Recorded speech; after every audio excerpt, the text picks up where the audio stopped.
Senator Bowden to designate special orders.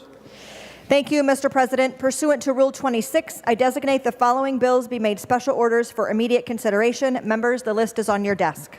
Members, Senator Bowden did indicate that there's a special order list that has been placed on your desk, and we will be lifting the bills from the special orders list. In particular, we're going to start with General Orders number 142, which is House File 1900, Senator Hurd's constitutional amendment providing for the renewal of the Environmental and Natural Resources Trust Fund. To that point, Senator Hurd for House File 1900. Thank you, Mr. President. House File 1900 is a bipartisan bill. I want to thank Senator Morrison, Senator Hoffman, Senator Abler, and Senator Hawj for being co-author with me. House File 1900 is the Environmental and Natural Resource Trust Fund that hold assets to be appropriate for the public purpose of protection, conservation, preservation, and enhancement of the state's air, water, land, fish, wildlife, and other natural resources. The trust fund here is due for sunset next year by the end of 2024. Therefore, it is the responsibility of the legislature to approve the reauthorization of this constitutional dedication. The Environment and Natural Resource Trust Fund is a result of 40% Minnesota lottery proceed approved by voters in 1988 and rededicated a decade later with still and even more stronger support. The bill before you, House File 1900, present the constitutional amendment to be on the ballot on our general election of 2024, allowing a renewal of the lottery proceed to the trust fund through the year 2050. What I just mentioned is the main core of the Article 1 in this bill. Article 2 contains statutory changes that add a community grants program in order to create more accessibility for communities and organizations across our state.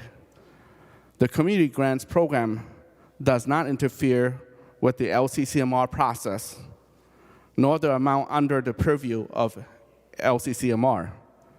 The statutory still maintain the 5.5% of the trust fund at market value to the LCCMR and the 1.5% to the community grant program.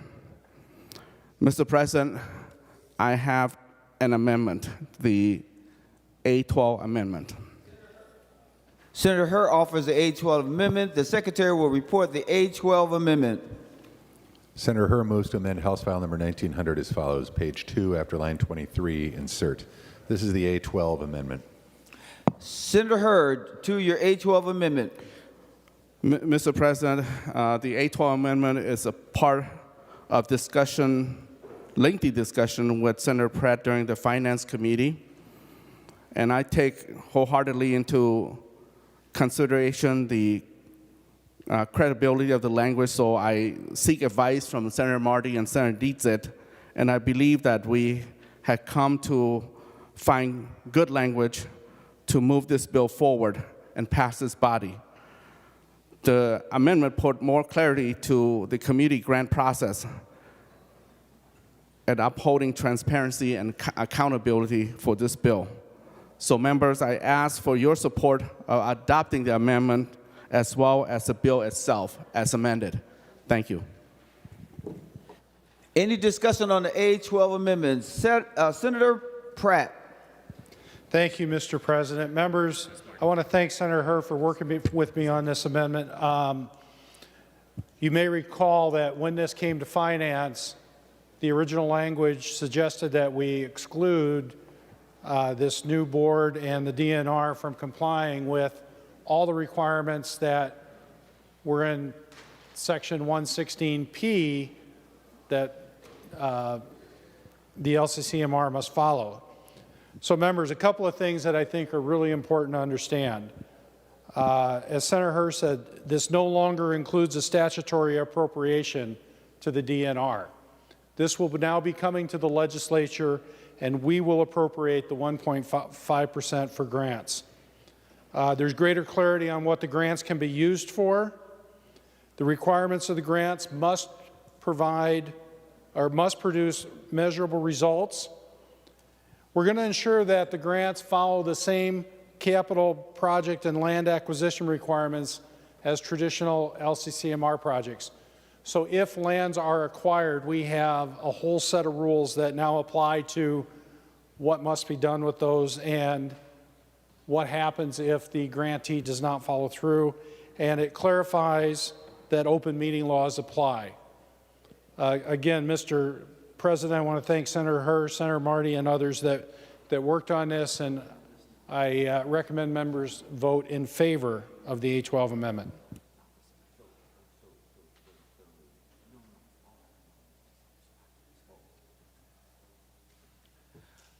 Senator Westrom.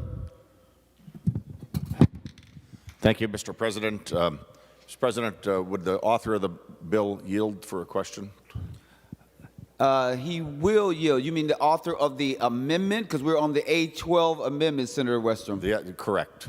All right, Senator Herr, will you yield? He will yield. Senator Westrom. Mr. President, Senator Herr, appreciate you bringing this forward and considering it and working to make a change to improve this. A couple days ago, or a few days ago, or in the last committee, we had talked about another small change that I talked to you also in the hallway. At that time, you didn't think you'd be having any amendments on this bill, so you didn't think it may work. But now that we've got amendments, I'm wondering if you'd be open to either amending this with the language we talked about, or maybe subsequent just bringing that small change forward as we have an amendment on this bill already. Senator Herr, if you'd have some thoughts, I know you were thinking about it and looking it over and said you wanted to work on it. So wondering if that would be a good time to bring it to this amendment before we incorporate it in, or just a subsequent amendment, if that either would work. Senator Herr, to the question. Mr. President, I prefer that we pass this amendment first before we make it. Have further discussion on possible amendment. Senator Westrom. Very good, Mr. President. Thank you, Senator Herr. Hopefully we can talk about the amendment language I had given you that would just clarify some of the restriction on wastewater projects. But I'd urge members to support this amendment and incorporate this change into this language. Any other discussion on the A12 amendment? Seeing none, all in favor say aye. All those opposed say no. The motion prevails. The A12 amendment is adopted. Senator Eichhorn. Thank you, Mr. President, and thank you, Senator Herr, for bringing this forward. This is certainly an important amendment for Minnesotans to vote on again. It was originally proposed and voted on in 1988. The Environment and Natural Resources Trust Fund was put in place for the public purpose of protection, conservation, preservation, and enhancement of our state's air, water, land, fish, wildlife, and other natural resources. And the ENRTF has been doing a great job of doing that since 1988, and it's time for renewal. Unfortunately, members, this is not just a straight renewal of the continuing of what we already have in place. It's going to change a few things that are a little bit concerning. It raises the amount that may be appropriated from the trust fund from 5.5% to 7% each year. That 1% increase will be directed to funding 2 new programs. It'll require the DNR to establish an Environment and Natural Resources Trust Fund community grant program under which the DNR will make awards to partner organizations. Senator Herr, I would love to know who those partner organizations are going to be and how you're going to define underburdened, overburdened, or residing in underserved census tracts. In addition, it will require the DNR to create that Community Trust Fund Advisory Council. Right now, we have a current council that does a great job. It has great input from citizens, members of the legislature. It has a legislative process. It comes through our body. We end up voting on that funding here in this body every year. That extra pot of money will not get the look over by the legislature, which I think people expect us to do, to be that check and balance for that committee. Lastly, one good thing is it does take all the unclaimed lottery prize money and puts it directly back into the ENRTF. With that, I will have just a couple questions for Senator Herr, if he'll yield for a question or two, Mr. President, and then I will have an amendment. Senator Herr, will you yield? He will yield. Senator Eichhorn. Senator Herr, the bill does not specify underserved, overburdened, or traditionally underfunded communities. Can you give us a definition of what you mean by that in this bill? Senator Herr.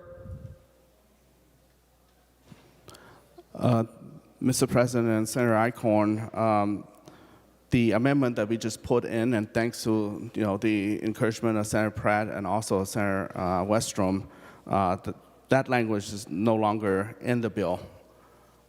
Senator Eichhorn. Perfect. Thank you, Senator Herr.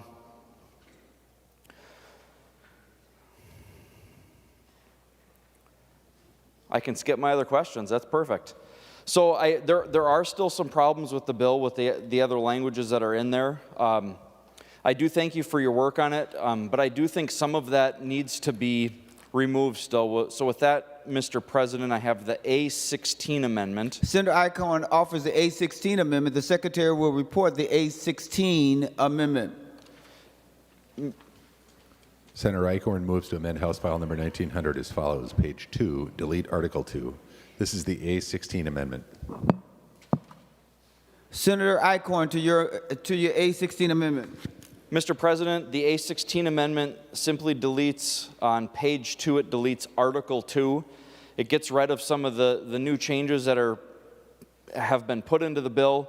What it'll ultimately do is get us back to the point that we've been at since 1988 that's been working very well and Minnesotans love. It doesn't make the controversial changes, or it gets rid of some of the changes that are controversial, and just basically gives us the straight reauthorization of the Environment and Natural Resources Trust Fund, and we can continue on the way we are, and I think that's what Minnesotans expect. So I would appreciate a green vote on the A16, Mr. Chair.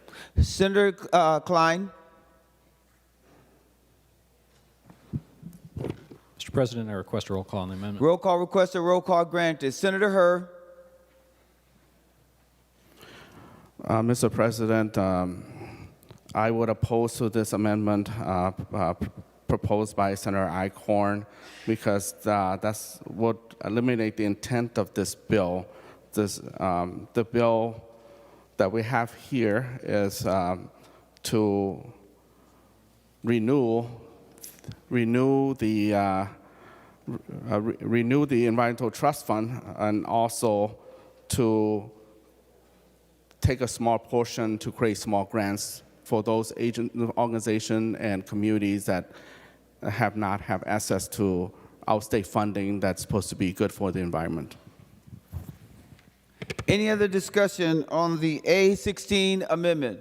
Senator Green. Thank you, Mr. President. I'd like to speak in favor of the amendment. I didn't offer my own amendments to this because when it first came out, my intention was just to speak against it and then actually try to get it defeated at the ballot, because some of the stuff that was put in here I thought was pretty egregious. Some of that's been taken out, but the other issue that we have in Article 2 is when you're creating a whole new advisory council, now you're going to have two councils that are going after the same pot of money. And I think that even the council that we have, I know there's been some talk here about what a good job they do, and I think that they do make some good choices on the projects, but I also think that they've eliminated a lot of things that in the way of point source pollution. This bill is going to take that off the table completely on the point source and not allow wastewater treatments to be considered. even though it's been like pulling teeth to try to get wastewater considered.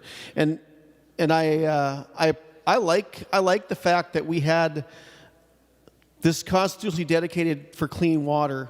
But what I've seen over the years, it doesn't go for clean water because our point source is one of the main concerns that we have for clean water, and this is going to eliminate them. But adding another council to this, I don't think is the appropriate way to go. We're already having to go through so many people just to get anything done, and I think that if we're going to work to straighten out the bill, I'd rather do it with one council rather than two. So I hope we adopt this amendment. Members, Senator Eichhorn will be the last speaker before we vote. Senator Eichhorn. Oh, hold it. There's Senator Marty that wants to speak. Senator Marty.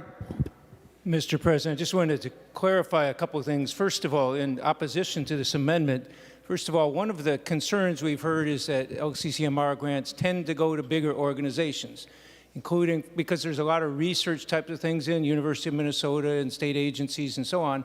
And a lot of folks, community groups and others were saying smaller environmental organizations and those who are concerned about environmental harm to people have been sort of left out because the process is too cumbersome for small groups and so on, and they were asking for, and the Article 2 provides an alternative for them that can get, they're envisioned as being much smaller grants, more directed to the interests and needs of various communities, and I think that's very helpful. This is not competing with the other LCCMR funds. It's not changing anything of how that money is spent. It's simply dealing with the folks in these community things. That's all Article 2 does. I urge you to reject the amendment.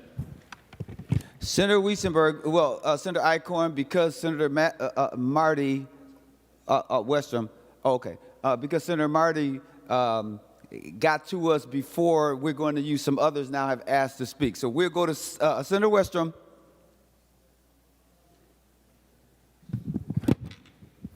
Mr. President, I just rise to support the Eichhorn amendment. Members, this language has been in effect for 35 years now, or about.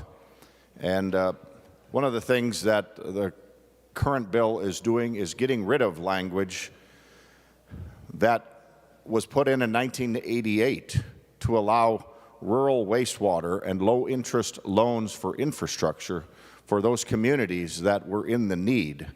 And so the Senator Herr's bill is removing that for all of rural Minnesota. And members, restoring ourselves, going back to the original language that was passed, that's been in place for a long time, it's worked well, I think is a much better direction, a better way to go, and make sure everybody that's benefiting or had an opportunity in the past isn't being cut out. And so I'd urge your support of the Eichhorn amendment. Senator Green, was there something else that you did not say? I'm asking you not to repeat yourself. Is there something that you didn't say? No, I won't repeat myself. I just wanted to agree with Senator Marty on one thing, Mr. President. I do agree that we should be putting this out into smaller projects, but our existing council can do that. They have the authority to do that. That's a great thing. That's one of the things that I've been pushing for. But to create another council is not necessary. I'm going to the author of the A16 amendment, Senator Eichhorn. You'll have the last word before we vote. Thank you, Mr. President. And based on the discussion, I was going to ask Senator Herr just a couple more questions if he would yield. Senator Herr, will you yield? He will yield. Senator Eichhorn. Thank you, Mr. President. Some of the groups were mentioned, and that some groups were having a hard time getting some of those funds. Can you help us understand, Senator Herr, or name some of the specific groups that had or were either banned from getting Environment and Natural Resources Trust money, or what those barriers were for them to get that money, or what prevented them from simply going online and submitting the application, because the process to actually fill that out is pretty simple. So can you help us understand what's going on here, and who's being banned, or what are these barriers that you say people are having? Senator Herr, to the question. Thank you, Senator Eichhorn, and I can shed some light. I'm honored to be appointed to be a member of LCCMR, and this year, all of a sudden, the member pick me as Senate chair. So there's big responsibility ahead. But I've been in the LCCR committee over a year, and I can see how cumbersome the process is. And organizations that have applied through the LCCMR do it probably a year or 2 years before. And those applications are quite lengthy. And through time, you have to have someone to follow through the LCCM process to find out where we are, send someone to even observe our monthly LCCMR meeting. So this itself already put away our limit number of organizations that don't have the capacity to go through the whole 2-year process. Let alone, there are even smaller agencies that only ask for $10,000 or $5,000. You know, the LCCM process, I review all the grants there. I hardly see any applicants that only ask for $5,000. Most of the LCCR projects are for huge research projects through the University of Minnesota or other entities that are the similar size. And those are great projects for our state, but it's a cumbersome project. So, you know, for me to list all the organizations that will be going to the small grant, they're unlimited. You know, I can't name any particular, but it's unlimited to the mid-size organization to the smaller size organization. But appreciate your question, Senator Eichhorn. Senator Eichhorn, to your A16. Thank you, Mr. President. And to that, the good news is those smaller projects can still be considered, and the existing council can do that work with the current project that's already in place. Maybe there needs to be some work that's done to help people understand that process a little better. I don't think we need an additional board and process to do that. If Senator Herr would yield for one more question, I just had one additional. Senator Herr, will you yield? He will yield. Senator Eichhorn. Speaking of the advisory council, Senator Herr, it has 11 members on it. This would seek to appoint 8 additional members. Why does a board of 11 people need 8 additional people to get its work done? Senator Herr, to the question. I appreciate, Mr. President, I appreciate Senator Eichhorn's question again so that it allows folks that are listening and also our members to understand the dynamic, the construction of council, advisory council that could make sure that, you know, our grant process is robust and also at the same time transparent. So there's our 8 other members that right now doesn't designate, but we want to open that slot so that we can be as inclusive as possible for the intellectual diversity as well as geographic diversity that's not declared just yet. So appreciate that question. It's an evolving process. I'd like to pass this bill, and then, you know, during the interims at some point, want to hear from community, and we can also continue to improve the statutory section as the grant making process continue to the future. Senator Eichhorn, to your A16. Thank you, Mr. President. I want to let's close by saying I think Minnesotans would be 100% on board, and I think we wouldn't have spent as much time either on the floor today or in the Finance Committee had this just been a simple renewal, reauthorization of the Environment and Natural Resources Trust Fund.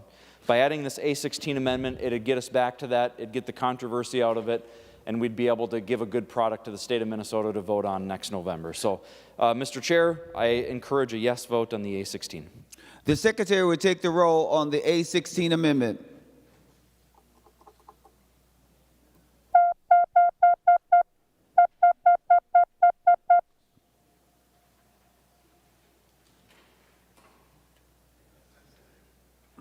Members, please vote.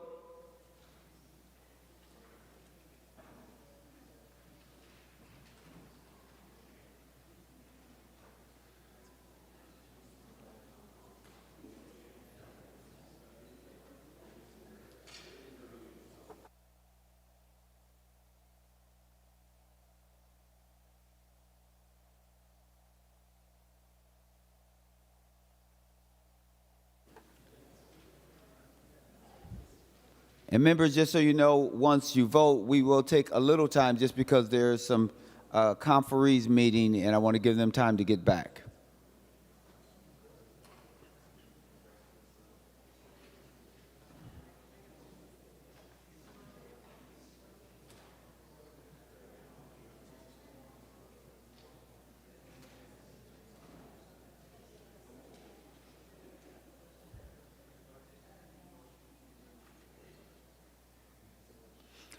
Senator Bowden, for those voting under Rule 40.7. Thank you, Mr. President. I report that Senator Mann votes no. Senator Mann votes no. Senator Pa votes no. Senator Pa votes no. Senator Port votes no. Senator Port votes no. Senator Dietzick votes no. Senator Diesick votes no. And Senator Fate votes no. And Senator Fate votes no.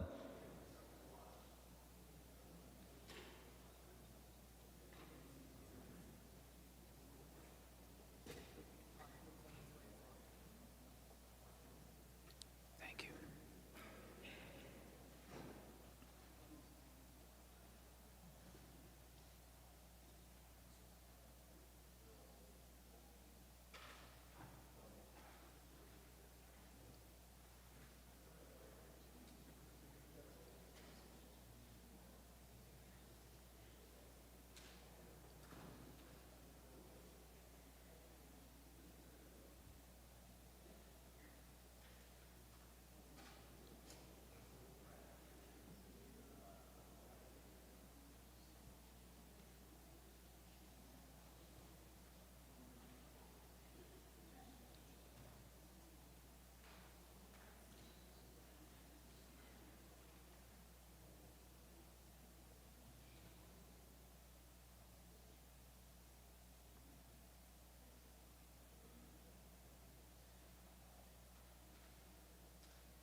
Senator Bowden, for those voting under Rule 40.7. Thank you, Mr. President. I report that Senator Hoffman votes no. Senator Hoffman votes no.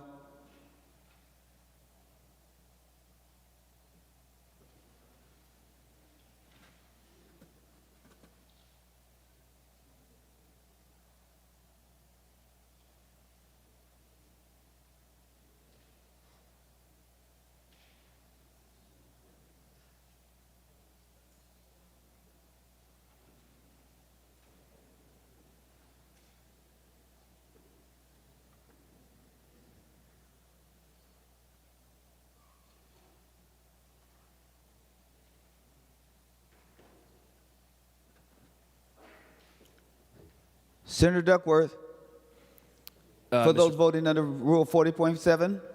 Thank you, Mr. President. Senator Miller votes yes. Senator Miller votes yes.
Senator Duckworth, those voting under Rule 40.7.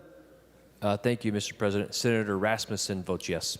Senator Rasmussen votes yes, or aye.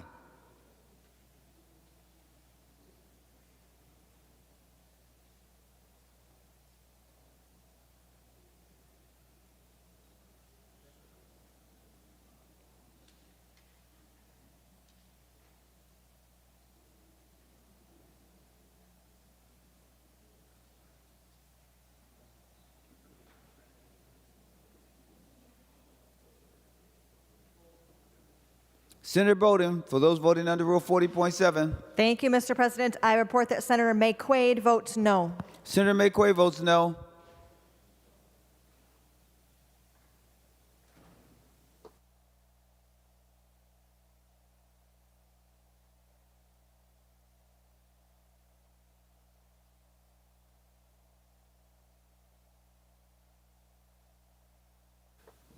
All senators having voted who desires to vote, the secretary will close the roll. There being 30 ayes and 33 noes, the A16 amendment is not adopted. Senator Westrom. Mr. President, I'd offer the A13 amendment. Senator Westrom offers the A13 amendment. The secretary will report the A13 amendment.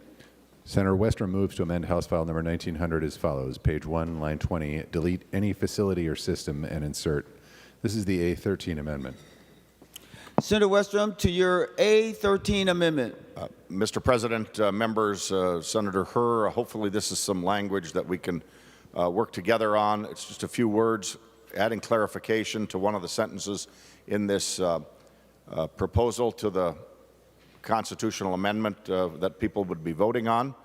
And the language, as I've talked with you, is quite broad and I think goes beyond what some are wanting to restrict. And this amendment would say, would stipulate or clarify that any commercial facility or system, any commercial system is what the funds would not go towards.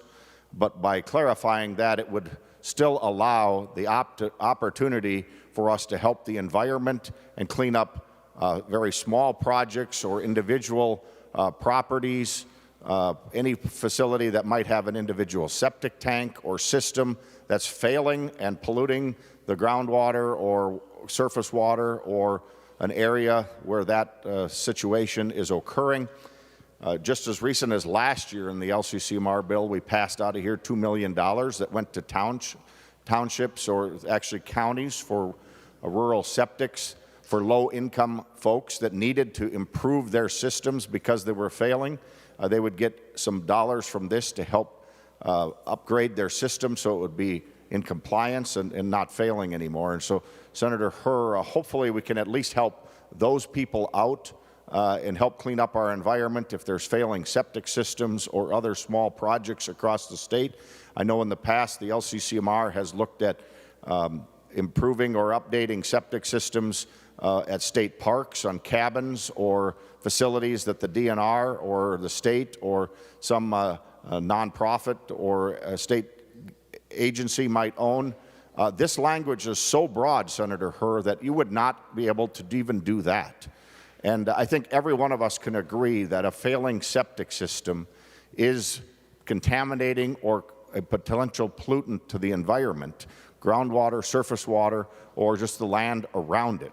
And that's why it's so important. Of course, in the rural area, it's more common because there's a lot of individual properties or small properties. They might have a joint septic between two properties, but nonetheless, they do fail.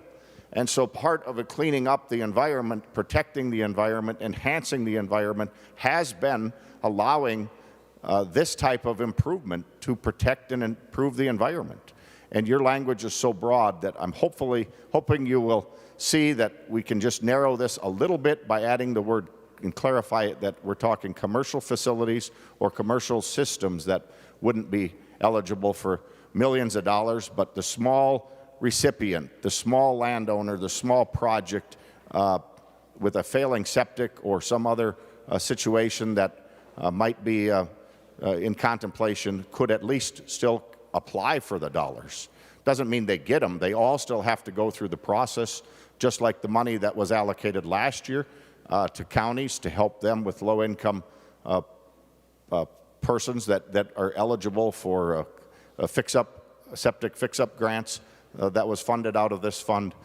We could continue to do that. And Senator Herr, one last point. The other thing your language is overbroad in doing is getting rid of language that the voters approved in 1988 that specifically targeted low-interest loans to improve rural wastewater systems. And so I'm hoping we can just find some reasonableness on this language and target the commercial systems, which is what I think you were intending to target. But the language is so broad, it would restrict any situation with a system or facility that addresses wastewater, and I think that goes way too far. So, Senator Herr, hopefully you can look at this as something that would be friendly. We've amended this bill already once, and so we're going to have to work together with the House, and I think this would help bring you some more allies on the team of trying to get this passed, as opposed to the concerns that are being raised by several of us, especially in rural Minnesota. Senator Kupek. Thank you, Mr. President. I would like to have a roll call, please. Roll call, requested roll call granted. Senator Pappas. Thank you very much, Mr. Speaker, and thank you, Senator Westrom, for bringing up this really, really important issue, the kind of the clean water and the wastewater crisis throughout the state. And I just want you to know, I think you'd be very happy to hear that the agreed upon capital investment bills will include $350 million for both wastewater and clean water through the Public Facilities Authority. And you know that PFA is really focused on small cities under 10,000, under 20,000, I think. And also part of that is loan money. There's $41 million in matching dollars for another $100 million in federal money. So now we're talking about $450 million. And I think if we continue to do these robust capital investment bills, bonding bills every year, then I think we'll really get a better handle on the clean water and the wastewater problem throughout the state. Thank you. Senator Hurd to the A13 amendment. Thank you, Mr. President, and thank you, Senator Pappas. Also, thank you, Senator Westrom, for bringing the amendment too. But I thank Senator Pappas for explaining it, and that's the main reason that the Environmental Trust Fund is not the venue for wastewater, based on the amount that Senator Pappas just listed. Is that the total amount that this year capital investment for wastewater is around $400 million, and the pot out of the Environmental Trust Fund is I think way less than that. So should we go that route, wastewater, it will exhaust the money and as if evaporate in the air. So my answer to Senator Westrom, and want to ask member to reject the amendment and vote no. Thank you. Any other discussion before we let the author of the amendment be the last speaker? Senator Green. Thank you, Mr. President, and I'll speak now instead of in the end, so I don't have to keep getting up on this. I think this should cover it. I would like to speak in favor of the A13 amendment. This is one of the issues that I did have with the bill, and that we talked a little bit about it, where we're actually eliminating the funds from going to wastewater, and that was never in the original bill, and I think that it shouldn't be in here. These funds should be able to go where the pollution is. I don't think that at the time this was passed and people voted for clean water, that they only voted for certain clean water. The systems that are out there, the one-time money coming out of bonding, first of all, isn't going to address the problem into the future. These systems continue to age, continue to get old, and eventually fail. And so the other issue is it always wise to put projects on your credit card? Because that's what we're doing with bonding. We're sticking this on a credit card, and we're paying for it over time, we're paying interest, and our children are going to be paying this bill. Maybe even after these projects are all updated, go through time, and start failing again, we're still paying for them. And this is one area here where if there is a real need, and we can see not just that the system's failing, but that the pollution that's coming out of it is getting into our water systems and our streams and our rivers and our lakes, that we would have an opportunity through this fund to fix those issues. And so I would hope that people would vote for the A13 amendment, and if that does not go on, then I would oppose the bill. Thank you. Senator Westrom will be the final speaker before we vote on the A13 amendment. Senator Westrom. Mr. President, members, think about this and what the language is going to do if we don't add this amendment. Senator Pappas, you talked about the bonding bill. Senator Pappas, would you yield for a question?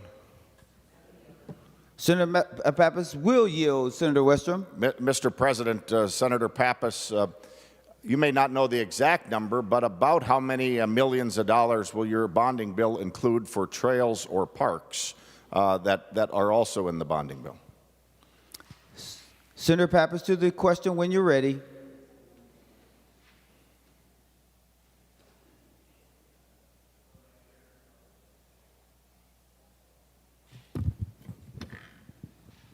Mr. Chairman, Senator Westrom, I don't have the final sheet, you know, because it's still being prepared by the staff.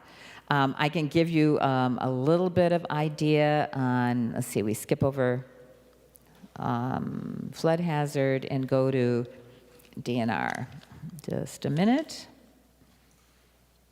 So, I actually don't think we did as well by trails, especially trail maintenance, which I know that the advocates would like us to do trail maintenance so that they can do new trails.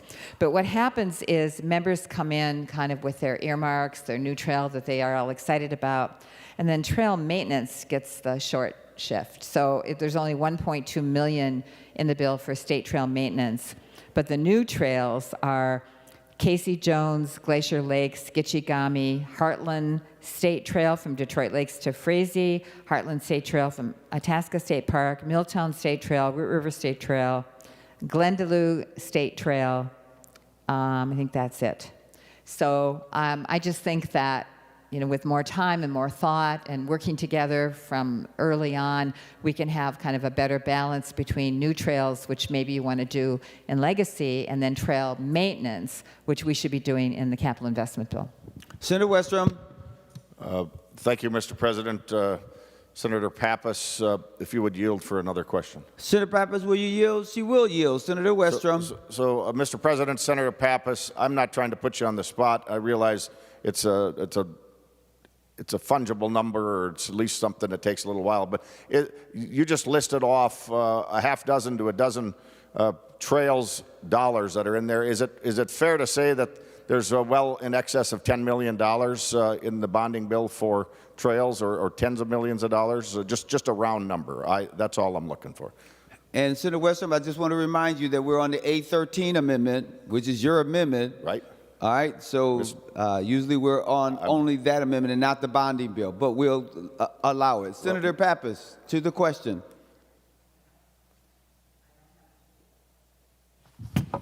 I didn't bring the spreadsheet with the total to the floor. I just had the total for wastewater, so let me just do the quick math.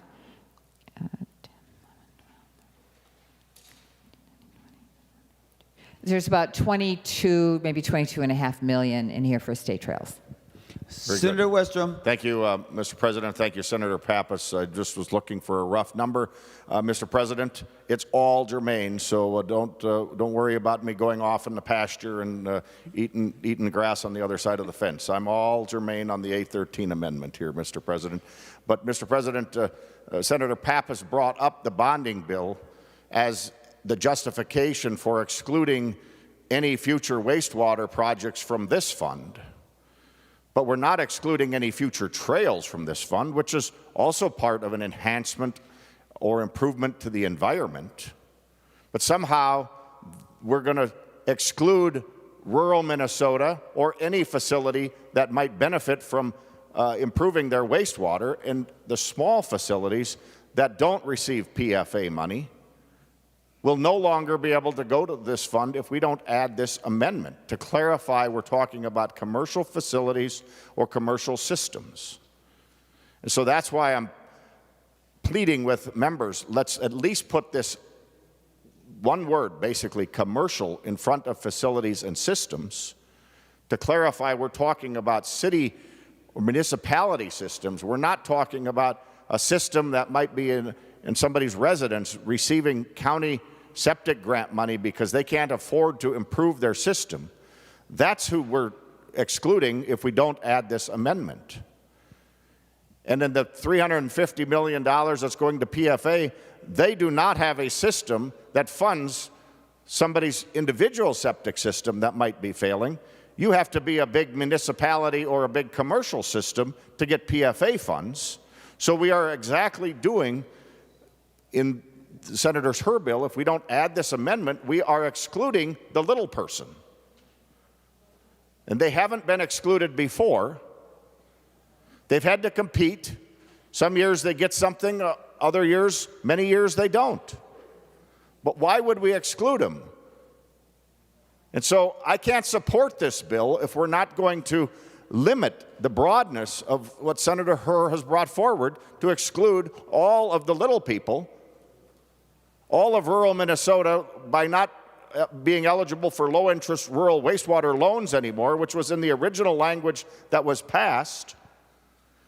And somehow we bury our heads in the sand. Hopefully it's clean sand without septic or wastewater in it, because we're burying our heads in that sand saying wastewater somehow doesn't clean up the environment if it's polluting it. It makes no sense. There's probably not much else that would be improving the environment by cleaning up wastewater. And all this amendment does, members, is says let's at least say we're talking about the commercial facilities or systems, and we're not excluding the little people. The little one-off septic systems or a county grant program that's helping people clean up their septics because they're required to when they sell or buy property. And sometimes that's the only way they can get it done, is that little assistance through the county, which this fund has funded just as recent as last year, $2 million. But we're saying, no, too bad. Too bad. Let's at least allow those people to apply or qualify if there's a need to protect, improve, enhance the environment. And that could be cleaning up a failed septic system. It's pretty straightforward. But let's stand up for the little people and not have such overbroad language. Senator Herr, I'm disappointed we can't find a way to work this out. It seems like a very small change and still gets at what you're trying. So I would hope you would continue to reconsider this, because this is going to not leave a good taste in the mouths of voters in rural Minnesota especially. And it might start mounting such an opposition campaign that this may not even pass when you're going after rural Minnesota like you are by stripping out the prior language of 1988 and then bringing in this broad language that's going to cut out everybody, including individual township landowners. So members, think about this. I urge you to vote for this, improve this bill, let's clarify it, and let's stand up for all the environmental improvements that we can find and accomplish through this bill. The Secretary would take the roll on the A13 amendment.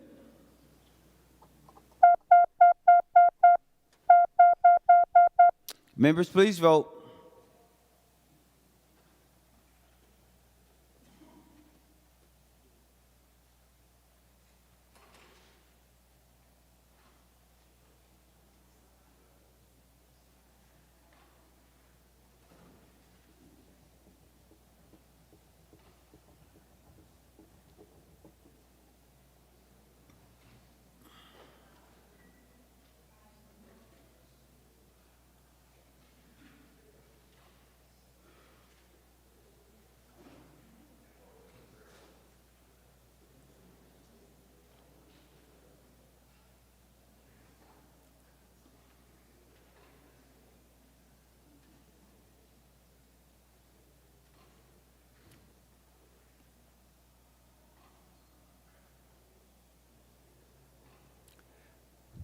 Senator Bowden, those voting under Rule 40.7.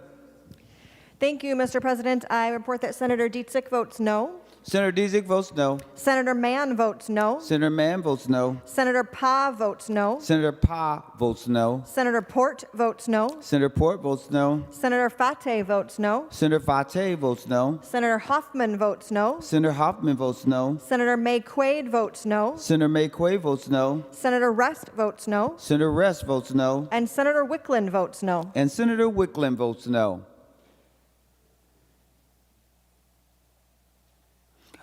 Senator Duckworth, for those voting under Rule 40.7. Thank you, Mr. President. Senator Miller votes yes. Senator Miller votes yes. Senator Rasmussen votes yes. Senator Rasmussen votes yes. And Senator Housley votes yes. And Senator Housley votes yes. As I mentioned, members, we'll just take a couple minutes because there are a couple more coming from a conference committee. Thank you for your patience.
All senators having voted who desires to vote, the secretary will close the roll. There being 31 ayes and 33 noes, the A13 amendment is not adopted.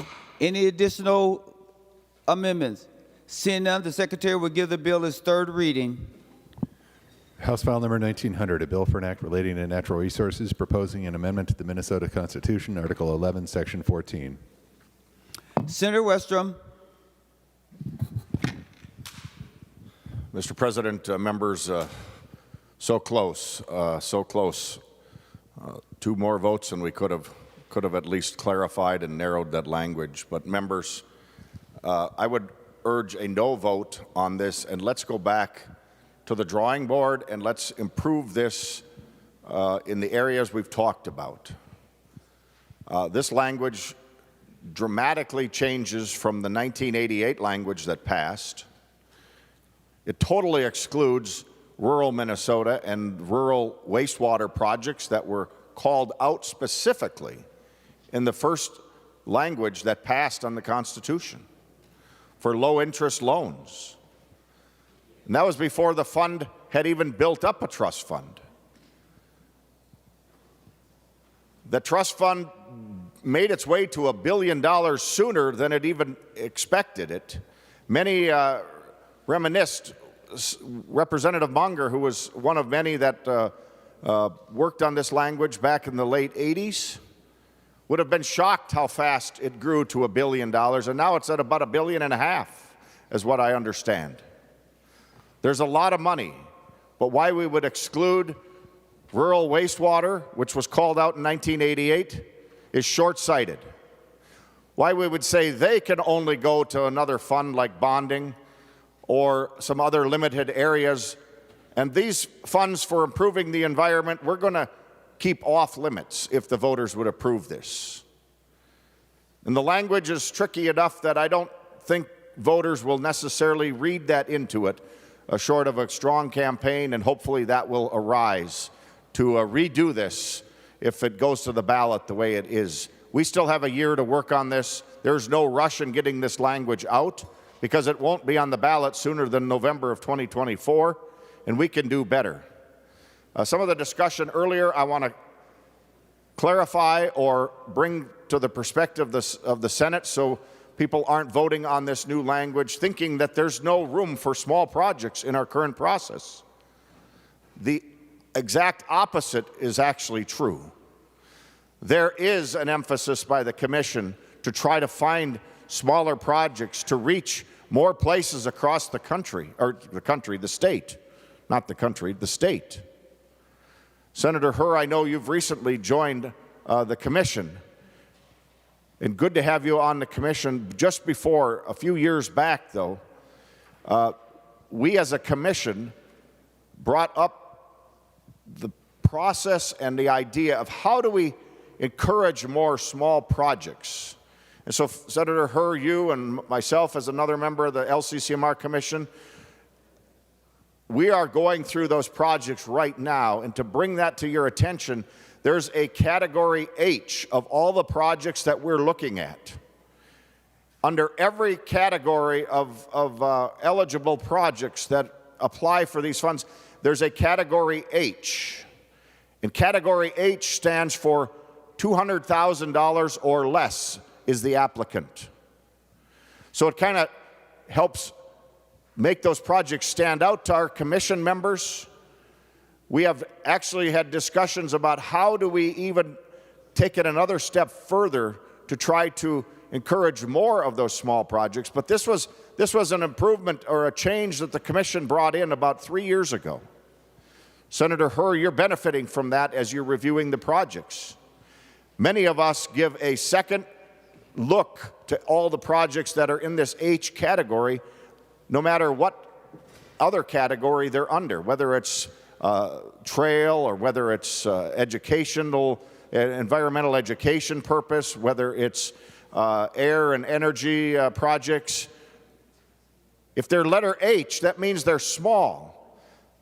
It probably means it's not from the DNR. It probably means it's not from the U of M. It probably means it's not from the MPCA, because those are the agencies the sophisticated agencies that have lobbyists that come and take millions and millions out of this fund, while the small H projects often get left behind. So we as a commission have recognized that and tried to call out those small projects. And that wasn't adequately explained, I don't think, when Senator Eichhorn and Senator Herr were having that discussion, Mr. President. But members, you need to know that the commission now is working on that, has worked on that. And so we don't need to add another separate commission just to talk about targeting small projects. And by the way, Senator Herr, if you would yield for a question. Senator Herr, will you yield? He will yield. Senator Westrom. Senator Herr, we had this discussion briefly in Finance Committee, but can you explain to the Senate body here the second commission that we're setting up now to review these projects, but it's supposed to go to project recipients that have been underrepresented in the past projects with the LCCMR. How are you defining those groups that are now going to be preferred or have the priority as projects or groups that haven't in the past received LCCMR funds? Explain to us so we know how we're going to know the difference. Senator Herr. Thank you. Thank you, Mr. President. Thank you, Senator Westrom, for asking a good question, but I think your question is premature because we have to pass this bill first and then set up the advisory council. Then the advisory council will come out with the process of how we could disseminate information, how we could recruit or make sure that a smaller agency or community know about the program available. So I think you are on the right track, but I think your question is premature to the final end of it. It's, even though we pass the bill today, it's not a done deal. There's still a process that we determine and also get report back from the council biannual or year after year, so that we can better troubleshoot a process that will work well for our state and the smaller grant communities. Senator Westrom. Mr. President, would Senator Herr continue to yield? Senator Herr, will you yield? He will yield. Senator Westrom. So, Mr. President, Senator Herr, I would respectfully disagree with you that we are premature in figuring this out, because this is the language that's going to the ballot. We should know what we mean and what voters are voting on, who is going to be part of that group or not.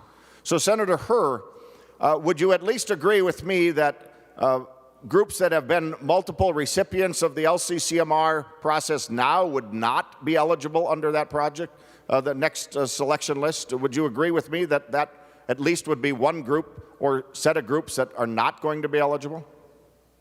Senator Herr, to the question. Mr. President, can I ask Senator Westrom to yield? I couldn't understand his question just now. Can you repeat?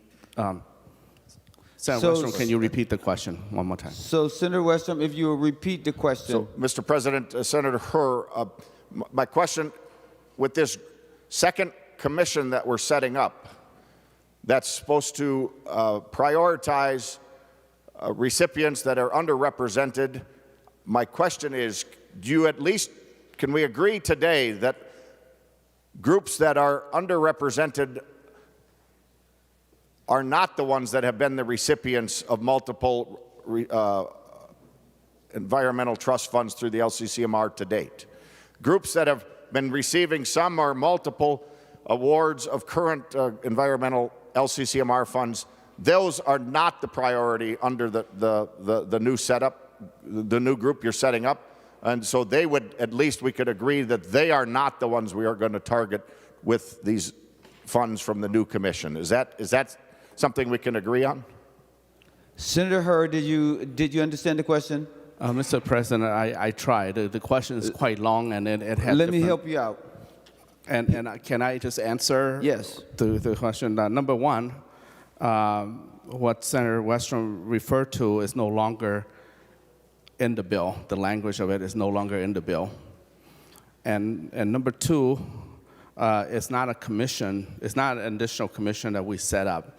It's an advisory council that we are trying to recruit here. And so that's why it doesn't lead me to answer the third question, whether I agree to him or not. I didn't understand that third component where the question whether am I agree to, that's a little vague to me, Mr. President. Senator Westrom. So, Mr. President, Senator Herr, then maybe I'll let you explain it to us as the author. Mr. President, if he would continue to yield, I've got a question that maybe Senator would Herr, help will you clarify. yield? He will yield. Senator Westrom, what's your question? So, Mr. President, Senator Herr, can you explain to us then what the language refers to with the second commission and the groups that are going to be targeted or given priority for consideration under that second commission advisory council? Who are you targeting, and who are you trying to set that up for? Senator Herr. Mr. President, I suppose I will end it here with the answer that language that Senator Westrom referred to is no longer in the bill. Thank you. Senator Westrom, that language is no longer in the bill. So, Mr. President, Senator Westrom. Senator Herr, could you explain to us then what's the need to keep this second advisory council in place if they're not going to have any guidance to give? If they're not giving any guidance, why do we need a second council in place, if you would yield to that question? Senator Herr, when you're ready.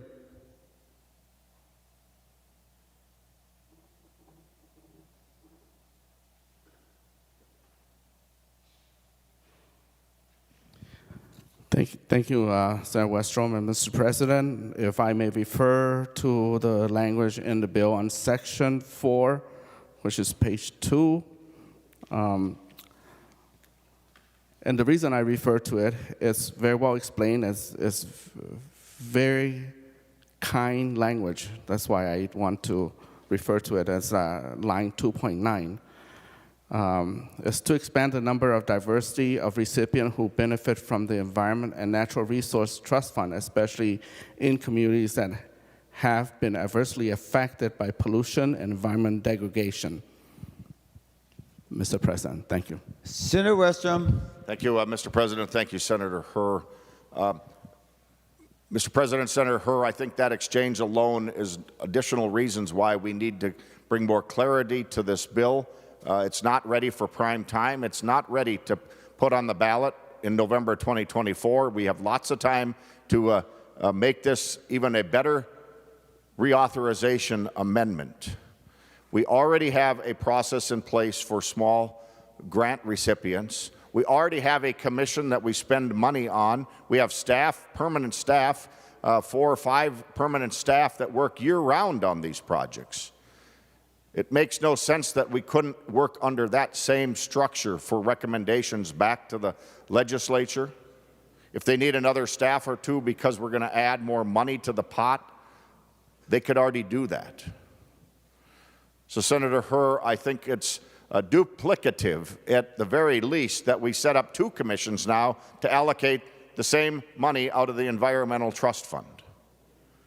It is restrictive to rural Minnesota. It is restrictive to a huge environmental area of wastewater, including even small septic systems that are not compliant across the state.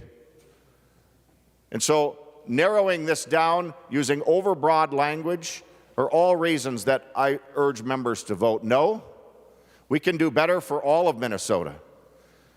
So much for this one Minnesota theme that the governor and other Democrats like to talk about. Senator Herr, we can do better. And so, members, I would urge a no vote on this. We've got lots of time. Let's include all of the state of Minnesota in this reauthorization and not be so exclusive. Senator Draheim. Thank you, Mr. President. And thank you, Senator Herr, for your work on this important topic. I know you've spent a lot of time on it. And I do appreciate that. Members, we have a $19 billion surplus. We're going to tax the good people of Minnesota another $10 billion. And we're going to remove one of the only options for homeowners in rural areas to borrow to put a new septic system in. I find that very ironic. In the land of 10,000 lakes, and members, really, I think we have 11,842 lakes, so closer to 12,000 lakes, with many lake homes on them, we're going to eliminate an option. And we're not going to eliminate an option for a biennium or one budget. We're going to do it for 25 years.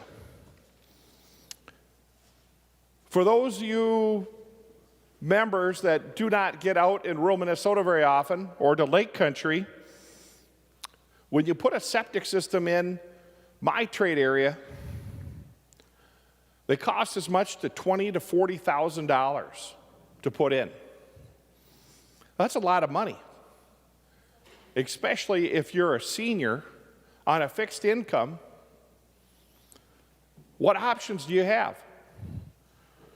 Hard to go to the bank and borrow for a septic system to make sure the lake where your grandkids swim in is clean.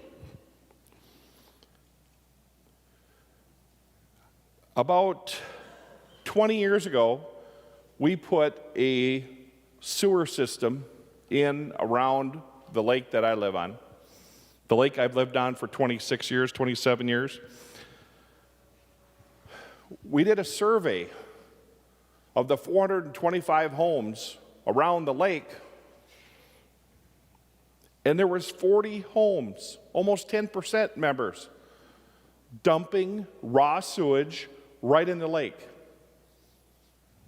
40 homes dumping raw sewage right into the lake.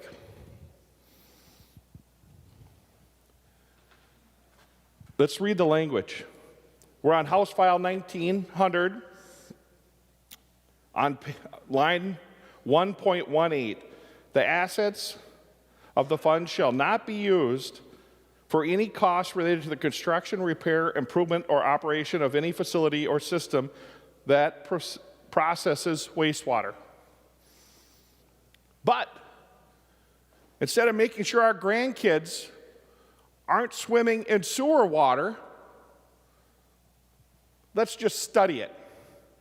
So if you continue reading on line 1.20, we're telling the people of Minnesota, it's okay if your kids swim in sewer water, because you know why, Mr. President? We're going to study it. We'll still pay for a study, but we won't help fund cleaning up that septic system. So it says, may be used to pay for research. So I cannot believe we're going to tell the people of Minnesota that research trumps what we already know, what we already mandate homeowners, that they have to have a septic system. You don't have a septic system, you can't get financing for a home. And in most cases, you can't sell your home. This is a long-term constitutional amendment. It's 25 years. So obviously, this needs more work. We have plenty of time. Let's reject House File 1900 and continue to work on it. Let's get it right. Thank you. Senator Eichhorn. Thank you, Mr. President. Well, House File 1900 was billed to us as a simple renewal of the Environment and Natural Resources Trust Fund. But members, let's take just a moment to ground us in reality, because this is not just a simple renewal of the Environment and Natural Resources Trust Fund. The question that Minnesotans are going to get, Minnesotans are getting bamboozled again by Democrats. They're going to get a question that basically says, do you like rainbows, flowers, and butterflies and kittens? If so, vote yes. Unfortunately, that's not what that amendment's going to do. And it's not going to clean the state's air, land, fish, wildlife, and other natural resources. It's going to give handouts to partner groups. It's going to raise the amount that's taken out of the Environment and Natural Resources from 5.5% to 7%, which is going to make the fund raise at a much slower amount. It repeals language that allows the use of funds, as Senator Draheim eloquently talked about, for clean water, for wastewater treatment, for water treatment, for clean water.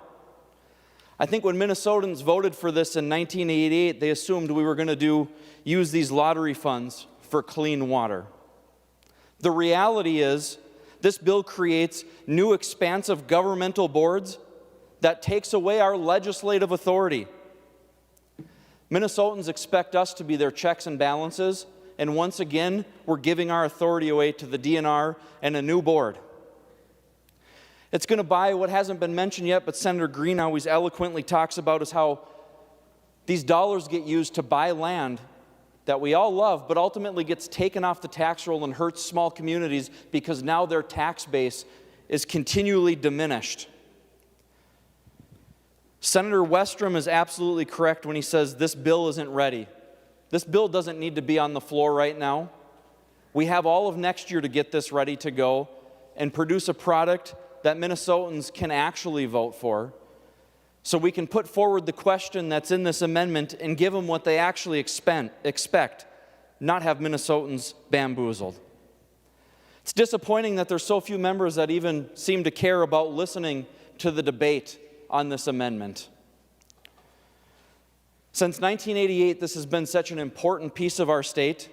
I would expect at one point this chamber was probably full of people that were excited to put the lottery funds towards our natural resources.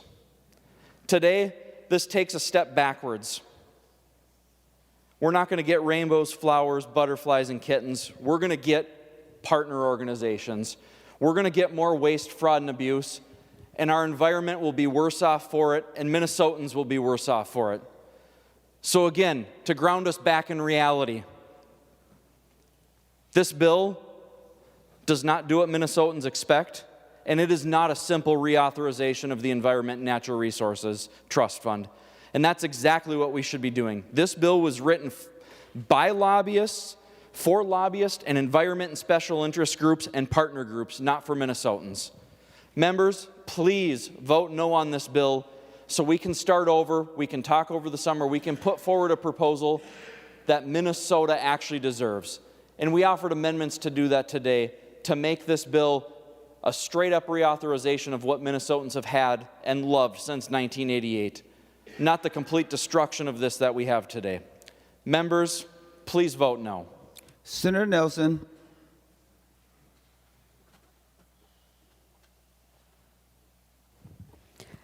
Thank you, Mr. President. Well, I've just been reading the bill and following the debate, and while the last part of the bill just looks like boilerplate advisory committee commissions language, I have no questions with that. But I do have a couple more fundamental questions, and one is just a monetary question. So the legislation here increases the fund by 1.5% per year. And so my question is, where does that money come from?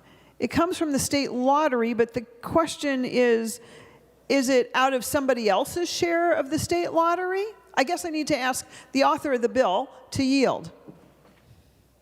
Senator Hur, will you yield? He will yield. Did you hear the question, Senator Hur? Senator Hur, to the question. Thank you, Senator Nelson, and for posing the question. And I'm glad that Senator Nelson focused that this is lottery. This is not about taxes. It's a lottery that people buy. Everyone, every Minnesotan, buy lottery at some point in time. And so this is a proceed of the lottery. The proceed of lottery that we trust in the investment board of our state to make sure that it gains certain interest, and there's 40% of that lottery proceed that designate for the Environmental Trust Fund, and within that, we carve out 1.5% of the market value to the legislative citizen, commissioner for Minnesota Resource, and then 1.5 of the market value for small community grants that have not been addressed through LCCMR. So this is my answer to Senator Nelson, and thank you for asking the question. Senator Nelson. Thank you, Mr. President. I don't know that my question has been totally answered, only because if you're taking 1.5% and using it for something different, which this bill does, either the fund will grow at a slower rate and there will be less money to invest in the things that our environmental natural resources trust fund is supposed to invest in. So it's not like we're manufacturing new money here. The question is, we're reallocating funds in this bill, and it's not clear to me who we are reallocating the funds from as far as the lottery ticket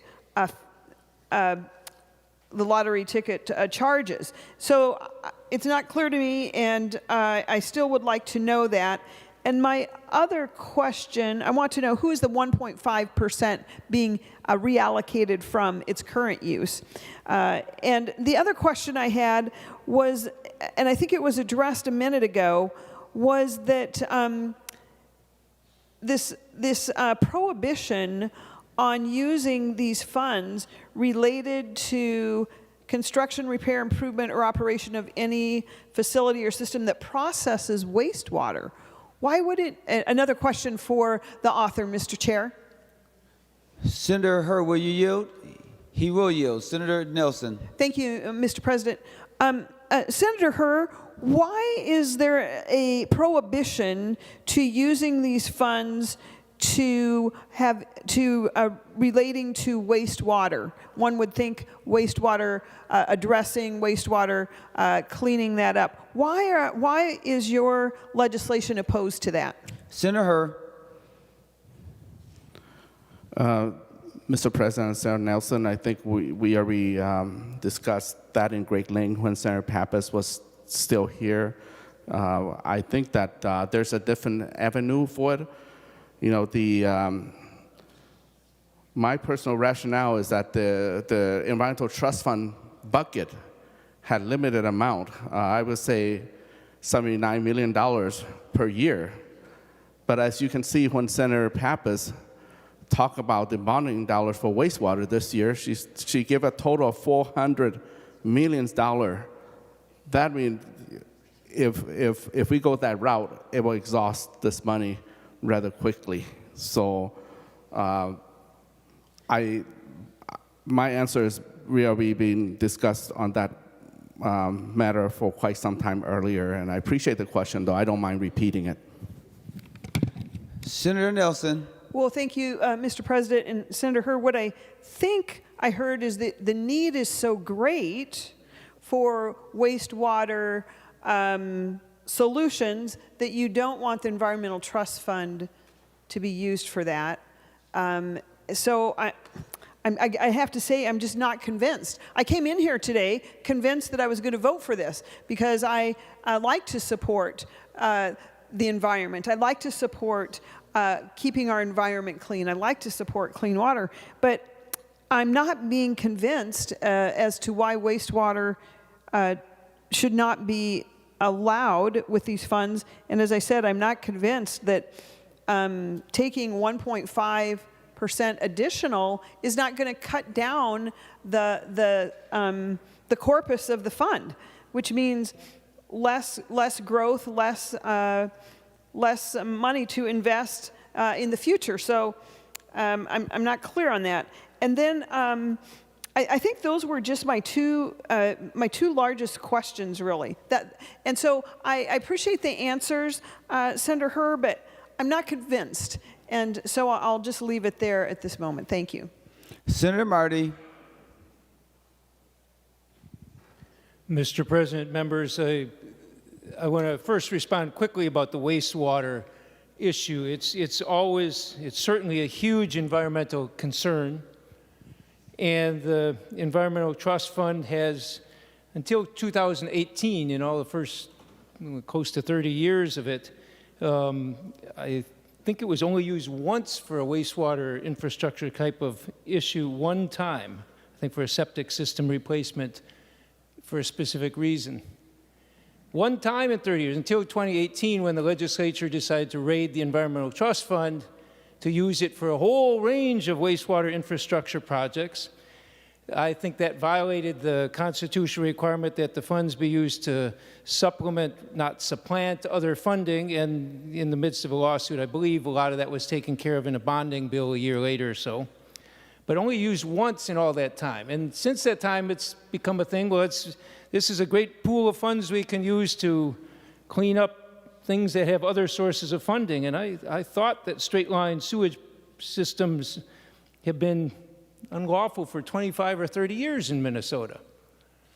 And in any case, there are other sources of funds for that. That's an issue we have to address. It's a very important one, but the Environmental Trust Fund wasn't envisioned for that. It wasn't used for that, except for one time in 30 years until 2018. And since then, there have been a number of attempts to use funds for that, and I think that's causing a lot of difficulty and a lot of challenge to the Environmental Trust Fund that the voters established. I want to thank Senator Herr on the good in this bill, though. I think one is it clarifies that what hadn't been done until a few years ago, shouldn't be done. But the other thing it does, in addition to committing this 40% to the Environmental Trust Fund from the lottery proceeds, I think is a wonderful matter, and Senator Herr's effort to bring in those who have not been able to go through the process because they're smaller groups and they can't necessarily compete against the bigger valued researchers and other projects that LCCMR grants to. But his language here to make sure that we expand the number and diversity of recipients who get the grants that come out of the Environmental Trust Fund, and to help the communities that have been adversely affected by pollution and the environmental harm that's been done. So I think that his grant program is an excellent addition to it. And in response to Senator Nelson's question about it, yes, the proceeds of the lottery, the Environmental Trust Fund will grow slower, because instead of taking 5.5% out of it, we'd be taking 7% out. The projections are it will continue to grow, but at a slower rate. And with that, I strongly urge your support for Senator Herr's bill. I think this is a commitment we made to the voters made 25 years ago. I think this continues it, and I think it's one we ought to strongly support, and I urge your support for the bill. We were going to the author of the bill so that we could vote, but I think Senator Draheim has raised his hand after Senator Marty. Senator Draheim, and then we're going to the author. Thank you, Mr. President. I'll keep it short. Members, I think we all have the same intention, which is to keep our waters clean. And I just want to clarify something. The wastewater septic systems, or subsurface septic or sewer systems, which is what we have in rural Minnesota, are mainly homeowner septic systems. They're not part of any municipality. They can't apply for PFA, from my understanding. So we're talking two different things. I just wanted to make sure that was on the record. That's what I am referring to. And I know there's not a lot of options for people. And I just urge everybody to vote red, and let's get it right next year. Thank you. Senator Herr, before we vote. Thank you, Mr. President. Thank you, everyone, for an engaging discussion on this House File 1900, the Environmental Natural Trust Fund. And I know some of you will vote no. I'm encouraged my peers to vote yes. And whether you vote yes or no, you will benefit from this legislation. Funding will go everywhere where trial want to be built, where we protect our natural resource, our air, and so forth. And better or worse, sizable dollar will go to greater Minnesota to our rural community for the betterment of the environment. And not just that, we're opening door wider for our BIPOC communities that have not adequately accessed to these state dollar in the past, as well as we'll continue to enhance Minnesota environment and natural resource in a way that all Minnesotan communities are a part of. So I thank you, and those who decide to vote no, I hope you'll vote yes. Join me. Thank you very much. The Secretary will take the roll on final passage as to House File 1900 as amended.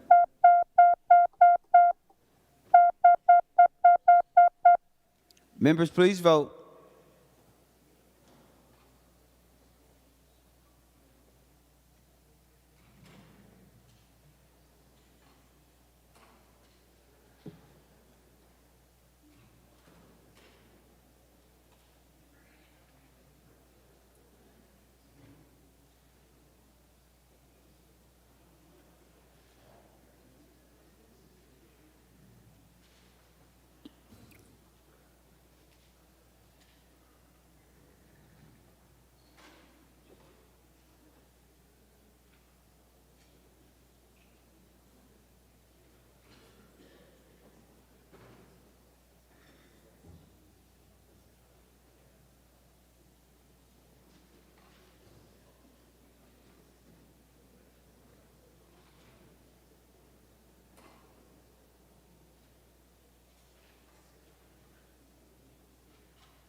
Senator Bowden, for those voting under Rule 40.7. Thank you, Mr. President. I report that Senator Dietzick votes aye. Senator Dietzick votes aye. Senator Mann votes aye. Senator Mann votes aye. Senator Pa votes aye. Senator Pa votes aye. Senator Port votes aye. Senator Port votes aye. Senator Fate votes aye. Senator Fate votes aye. And Senator May Quaid votes aye. And Senator May Quaid votes aye. Senator Duckworth, those voting under Rule 40.7. Thank you, Mr. President. Senator Miller votes no. Senator Miller votes no. Senator Rasmussen votes no. Senator Rasmussen votes no. Senator Housley votes no. Senator Housley votes no.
All senators having voted who desires to vote, the secretary will close the roll. There being 36 ayes and 29 noes, the bill is passed and its title agreed to. Senator Bowden for a motion to recess. Thank you, Mr. President. I do move that we recess to the call of the president. Members, keep an eye on your emails. We will give about a 30-minute notice for us to reconvene. On that motion, all in favor say aye. Mr. President. Senator Johnson. Thank you, Mr. President. Could I have Senator Bolden yield for a question? Senator Bowden, will you yield? She will yield. Senator Johnson. Thank you, Mr. President. Senator Bolden, what do you see as kind of the outcome here for the rest of the evening as far as which bills we're going to be taking up and kind of a time frame on that? Senator Bowden to the question. Thank you, Mr. President. Thank you, Senator Johnson, for the question. We are awaiting the tax bill to be passed in the other body and sent to us. Senator Johnson. On that motion, all in favor say aye. All those opposed say no. The motion prevails and the Senate is now in recess until call of the president.